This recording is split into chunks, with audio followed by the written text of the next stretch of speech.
السلام علیکم بچوں، ہماری آج کی کہانی کا عنوان ہے گمشدہ چابی۔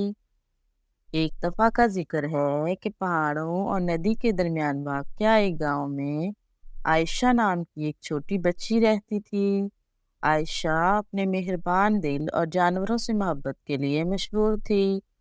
سردی کا موسم تھا، سورج اپنی کرنیں بکھیر رہا تھا جب عائشہ گھاس کے میدان کے قریب کھیل رہی تھی۔ عائشہ نے دیکھا کہ ایک چھوٹا سا خرگوش ادھر ادھر اچھل رہا ہے۔ ایسے محسوس ہوا جیسے خرگوش کچھ تلاش کر رہا ہو۔ عائشہ اس کی طرف متوجہ ہو گئی۔ عائشہ خرگوش کے پاس گئی اور گھاس پر پڑی ایک چھوٹی چمکدار چابی کو دیکھا جسے خرگوش اپنی چھوٹی ناک سے ہلا رہا تھا۔ عائشہ کو پہلے تو کچھ سمجھ نہ آیا، مگر خرگوش کی حرکات و صنعت دیکھ کر عائشہ کی آنکھیں حیرت سے پھیل گئیں۔ خرگوش چابی کے اصل مالک کو تلاش کر رہا تھا۔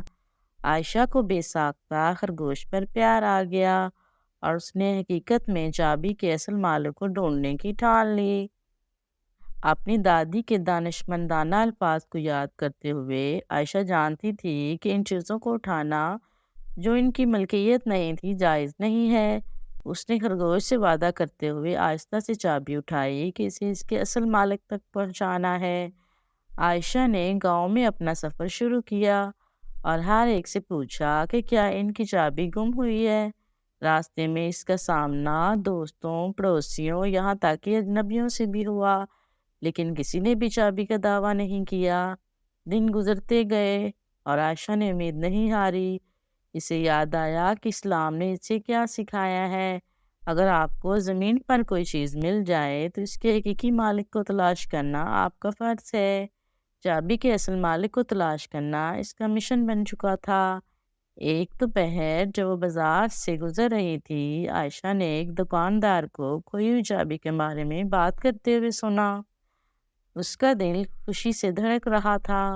اس نے دکاندار سے رابطہ کیا جس نے چابی کی تفصیل بتائی، اور یہ تو وہی تھی جو عائشہ کے پاس تھی۔ عائشہ کی آنکھیں خوشی سے چمک اٹھیں جب اس نے چابی اس کے اصل مالک کو واپس کر دی۔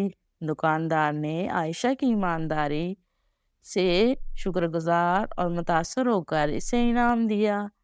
جیسے ہی عائشہ گھر واپس آئی، اس نے سکھ کا سانس لیا کہ اس نے نہ صرف ایک اچھا کام کیا بلکہ اسلام کی تعلیمات پر بھی عمل کیا اور باقی گاؤں والوں کے لیے ایمانداری اور گمشدہ چیز کے بارے میں ایک قابل قدر سبق سیکھا۔ اور اس طرح اس پیارے گاؤں میں کھوئے ہوئے چھوٹے خرگوش اور چمکدار چابی کی کہانی ایک یادگار کہانی بن گئی۔